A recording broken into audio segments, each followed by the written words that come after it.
अस्सलाम वालेकुम friends and family. आज हम बना रहे हैं साग और मक्की की रोटी। और हमने साग जो है वो काट कर और साथ में पालक हम डाल लिया है। और इसको हम चूल्हे पर चढ़ा देंगे पकने के लिए। और इसको हम कम से कम 1 घंटे के लिए पकाएंगे अच्छे से। अब साग जो अच्छे से पानी के अंदर मिक्स हो गया है तो हम इसको एक दफ़ा रख देंगे चूल्हे पर और इसके ऊपर ढक्कन दे देंगे अच्छे से। 1 घंटे के बाद जब साग हल्का हल्का मिक्स होने लगे तो हम थोड़ा सा इसके अंदर आटा डालेंगे और इसको साथ साथ हिलाते रहेंगे। इस ऐसे चलाने से जो साग है वो अच्छे से मिक्स हो जाता है। तो आज मौसम बहुत अच्छा था इसलिए हम बना रहे हैं पकोड़े। तो मसाला हमने रेडी कर लिया है और साथ साथ हम साग को मिक्स करते रहेंगे। तो देखिए हमने घी डाल लिया है, घी जो हमारा गर्म हो चुका है। तो अब हम पकोड़े बनाएंगे, मज़े मज़े के पकोड़े बनाएंगे मज़े मज़े के मौसम में। तो हम पकोड़े बनाने लगे हैं और ऐसे हम सारे जो पकोड़े हैं वो डाल लें घी में अच्छे से फ्राई होने के लिए। तो आप जल्दी जल्दी मेरे चैनल को सब्सक्राइब कर लें और हमारे वीडियोस को लाइक करना ना भूलिएगा और शेयर करें, कमेंट्स करें। Thank you. तो अब हम जो पकोड़े हमारे एक साइड से तैयार हो गए इसको हम इसकी साइड चेंज कर लेंगे।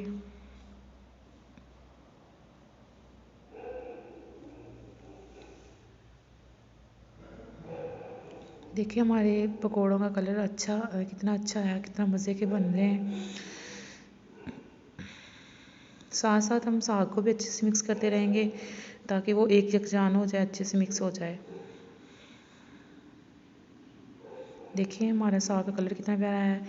तो अब हम टिश्यू रख लेंगे प्लेट में ताकि जो हमारे पकोड़ों का घी है वो इसके अंदर जज़ब हो जाए। तो देखें कलर माशाल्लाह से हमारा पकोड़ों का कलर कितना प्यारा है, देखिए माशाल्लाह।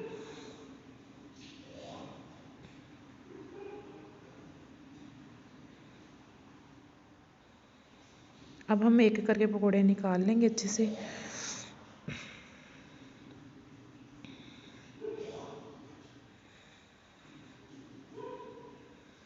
माशाल्लाह देखें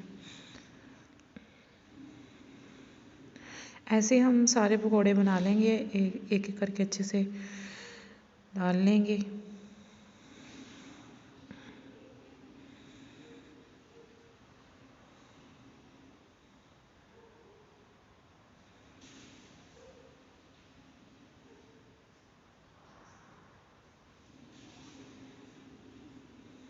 देखिए हमारे पकोड़े बन के तैयार हो गए हैं माशाल्लाह। देखिए इनका कलर कितना प्यारा है और इतने मज़े के बने हैं। और अब हम साग हमारा बन गया है। तो अब हम करते हैं इसकी तड़के की तैयारी। तो इसके लिए हमने प्याज लिया है, 2 अदद प्याज लिए हैं, अदरक और लहसुन का पेस्ट है और सब्ज़ मिर्च है। तो देखिए हम चढ़ा लेंगे चूल्हे पर और इसके अंदर हम डालेंगे घी। आप ऑयल भी डाल सकते हैं, जो आपको अच्छा लगे, बटर भी डाल सकते हैं। तो ऑयल हमारा जो है घी गर्म हो चुका है। तो अब हम इसके अंदर जो ऑनियन थे वो डालेंगे।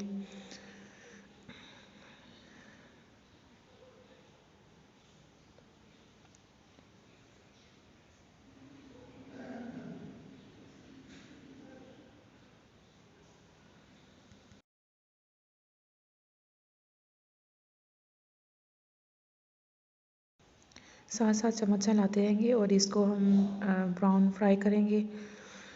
देखिए हमारे प्याज फ्राई हो रहे हैं माशाल्लाह से।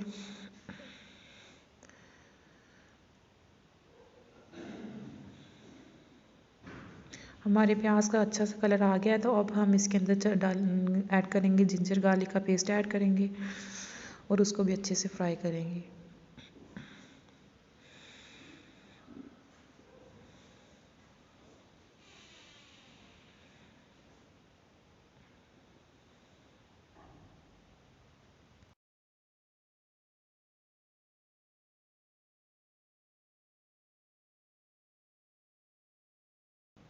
लहसुन भी हमारा अदरक लहसुन भून चुका है। अब हम इसके अंदर थोड़ा सा पानी ऐड करेंगे ताकि हमारा जो अदरक लहसुन है वो अच्छे से मिक्स हो जाए और हमारे प्याज भी अच्छे से मिक्स हो जाए।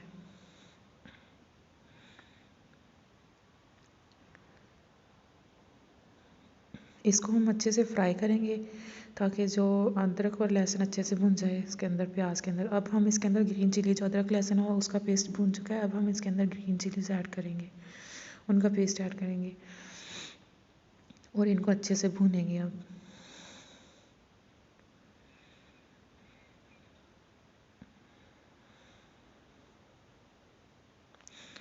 हमने इनके अंदर सिर्फ नेचुरली चीज़ें डाली हैं, सब मतलब जो भी इंग्रेडिएंट्स थे वो नेचुरली है। हमने इसके अंदर कुछ भी मसाला जात कुछ भी नहीं डाला। जो हमने ग्रीन चिलीज़ है वो हम कम डालेंगे और साल्ट डालेंगे यहाँ पे, क्योंकि साल्ट हमने साग के अंदर डाल लिया था पहले, इसलिए हम यहाँ पे कम डालेंगे। बस प्याज की वजह से हम डालेंगे ताकि उनका टेस्ट भी इक्वल हो जाए उनके साथ। और सब्ज़ मिर्चें हमने पहले साग के अंदर भी डाली हुई, इसलिए यहाँ पे थोड़ी कम डालेंगे। और इसके हम रेड चिलीज़ नहीं डालेंगे और कुछ भी नहीं डालेंगे, ताकि जो हमारा नेचुरली टेस्ट हो साग का। तो देखिए हमारा जो है वो घी छोड़ दिया है प्याज ने, और अच्छे से फ्राई हो चुका है मसाला सारा। देखिए माशाल्लाह से अच्छे से फ्राई। अब हम इसको थोड़ी देर और भूनेंगे अच्छे से, ताकि और अच्छा टेस्ट आए इसका। देखिए माशाल्लाह से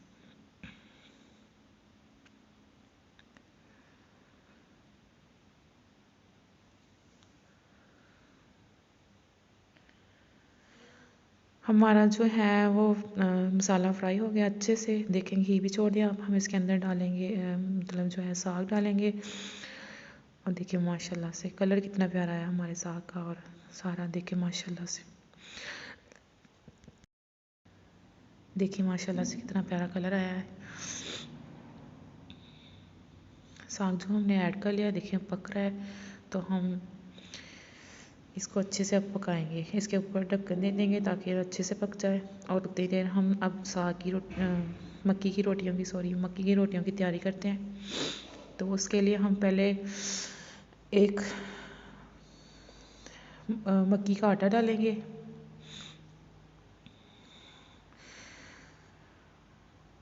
और इसके अंदर थोड़ा आटा हम जो आम हम इस्तेमाल करते हैं गंदम का आटा, वो डालेंगे, ताकि हमारी जो रोटी है, थोड़ा डालेंगे ज़्यादा नहीं डालना, जो है हमारी रोटी अच्छी बने, फटे ना। और साथ में थोड़ा सा नमक डालेंगे ताकि इसका टेस्ट भी अच्छा है। और हम इसके साथ ठंडा पानी नहीं डालेंगे, इसके अंदर नॉर्मल पानी नहीं डालेंगे, इसके अंदर गर्म पानी करके डालेंगे, ताकि हमारा जो आटा है वो अच्छे से बन जाए और हमारी रोटी जो है वो अच्छी से बने, उसमें फटे ना उसके मतलब साइड से। इसको आहिस्ता थोड़ा थोड़ा पानी डालेंगे और इसको ऐसे गूंद लेंगे। एकदम से ज़्यादा पानी नहीं डालेंगे हम, और ना ही ज़्यादा पानी डालना है। आहिस्ता आहिस्ता थोड़ा थोड़ा पानी डाल के हमने इसको अच्छे से गूंदना है, मसल के गूंदना है, ताकि हमारा जो आटा है वो अच्छे से मतलब उसका टेक्सचर जो है ना वो अच्छा बन जाए। देखिए ऐसे ऐसे हमारी रोटियां जो हैं वो गोल बनेंगी और उस फटेंगी भी नहीं। इसको अच्छे से गूंदना है।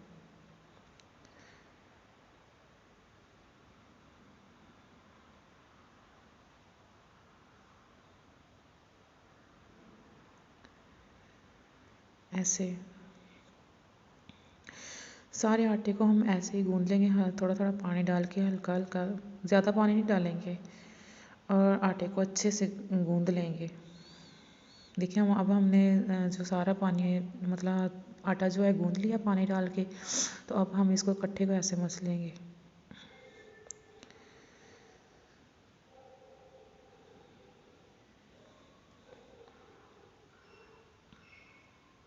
आटा हमारा गूंद चुका है।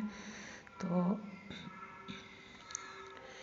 अब हम इसको एक रख लेंगे ढाँप कर कुछ देर के लिए, जब तक हमारा साग भी रेडी हो जाएगा। और हम इसको ऐसे रख लेंगे, इसको कवर कर देंगे। तो माशाल्लाह से देखिए हमारा साग जो है वो रेडी हो गया है, घी ऊपर आ गया उसके। और इसको हम अच्छे से हिला लेंगे। देखिए माशाल्लाह से।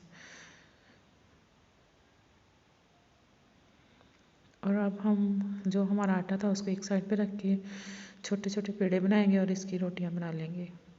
पेड़े को भी अच्छे से मसलना है पहले बनाने से, और इसको गोल कर लेना है। और इसको रोटी आहिस्ता आहिस्ता बनानी है, ज़्यादा तेज़ी से रोटी नहीं बनानी, ना ही ज़्यादा इसके अंदर जल्दी करनी है। ठीक है, आहिस्ता आहिस्ता से काम करना है।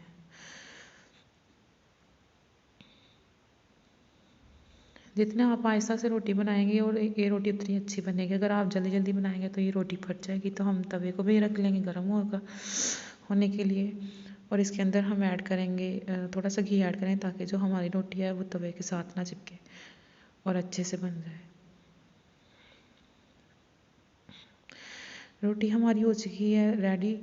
तो अब हम इसको डालेंगे तवे के ऊपर, आहिस्ता से डालेंगे ताकि जो घी है वो इधर उधर ना गिरे, ज़ाया ना हो। अगर आपकी रोटी अच्छे से नहीं बन रही तो आप उसको मतलब अगर उसके कंडे वगैरह जो भी हैं तो वो ठीक नहीं बन रहे तो आप उसको हाथ से भी दबा दबा के ठीक कर सकते हैं। देखिए माशाल्लाह से हमारा ये जो रोटी का कलर कितना प्यारा है।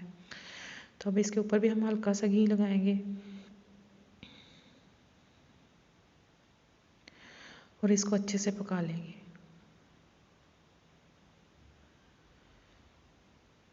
देखिए माशाल्लाह से कितना प्यारा कलर आया है। रोटी हमारी हो गई है, तैयार हो गई है। तो हम इसको निकाल लेंगे और हम बनाएंगे दूसरी रोटी।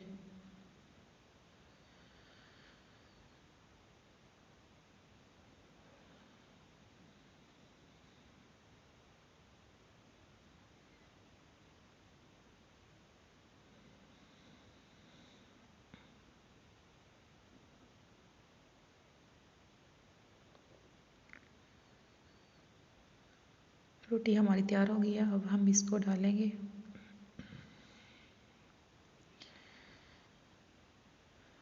अगर आपको लग रहा है कि आपकी रोटी कहीं से ख़राब होगी तो आप उसको ऐसे हाथ की मदद से ठीक कर सकते हैं।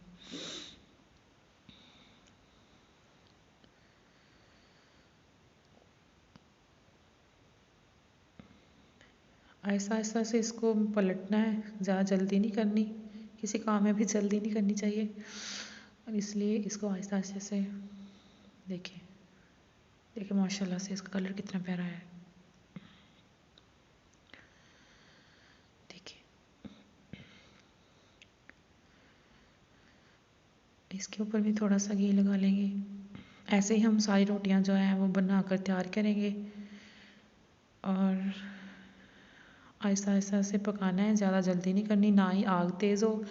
आग भी हमने धीमी रखनी है, मतलब लो फ्लेम हो, ज़्यादा तेज़ ना हो। ऐसे फिर रोटी जो ऊपर से जल जाएगी लेकिन अंदर से वो अच्छे से नहीं पकेगी। धीमी आंच होनी चाहिए ताकि रोटी जो हमारी वो अंदर तक अच्छे से पक जाए।